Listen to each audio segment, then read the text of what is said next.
There is a specific age where your motivation to save money quietly collapses. Not your income, not your goals, just the motivation. You started strong. You opened the account. You set up the transfer. You watched the number grow for a while, and it actually felt good. And then, somewhere in your early to mid-30s, without any single bad decision, the feeling disappeared.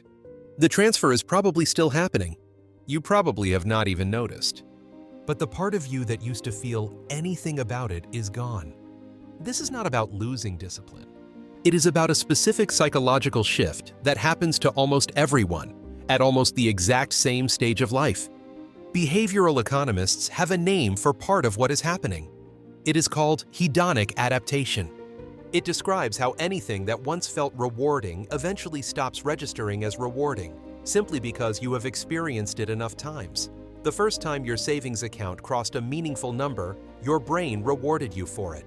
A small hit of dopamine, the same system that makes anything feel satisfying. But dopamine does not respond to repetition the way you would expect. It responds to novelty.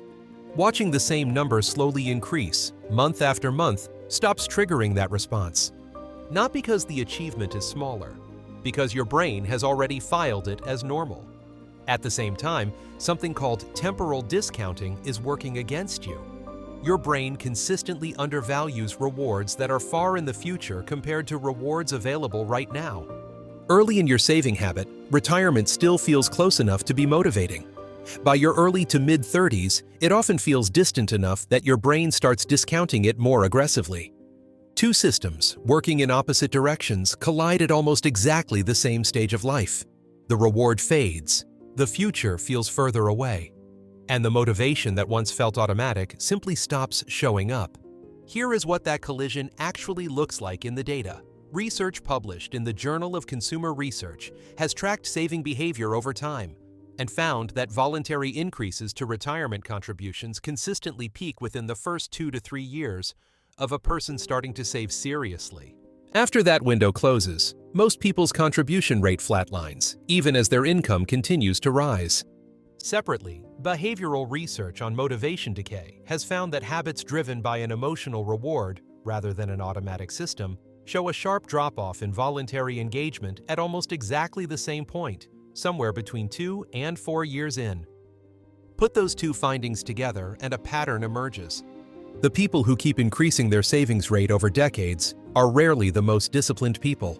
They are the people whose system does not depend on motivation continuing to show up at all. Everyone else, and that is most people, hits the exact same wall.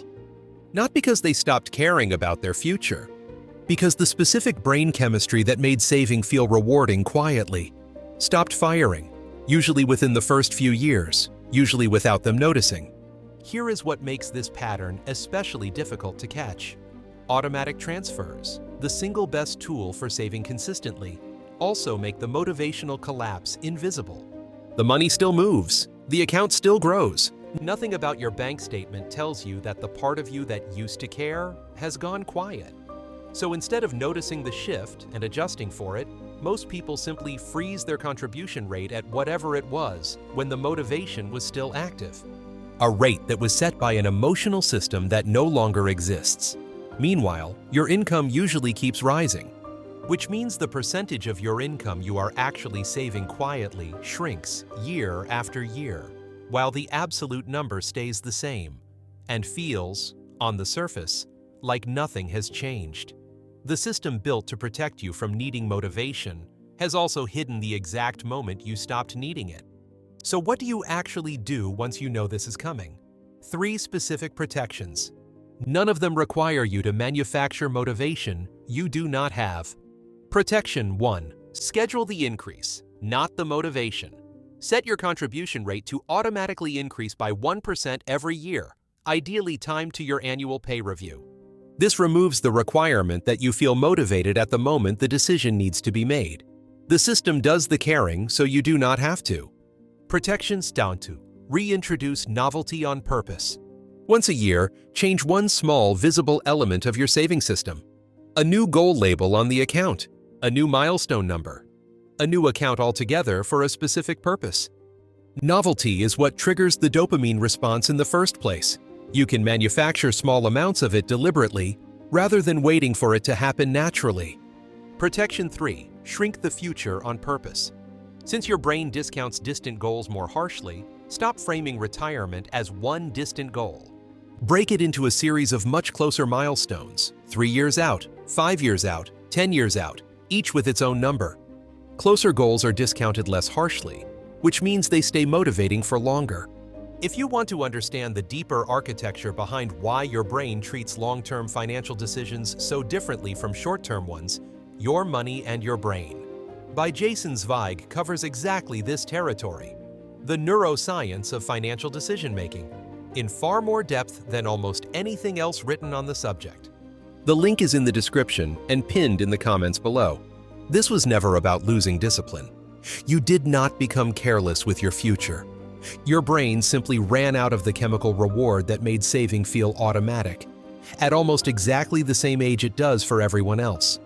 Once you can see the collision between hedonic adaptation and temporal discounting, you can build a system that works with declining motivation instead of quietly relying on motivation that already left. Save this one and check your own contribution rate today against your current income, not the income you had when you set it. Share it with someone whose savings rate has not moved in years. It is probably not about them. It is about this exact mechanism.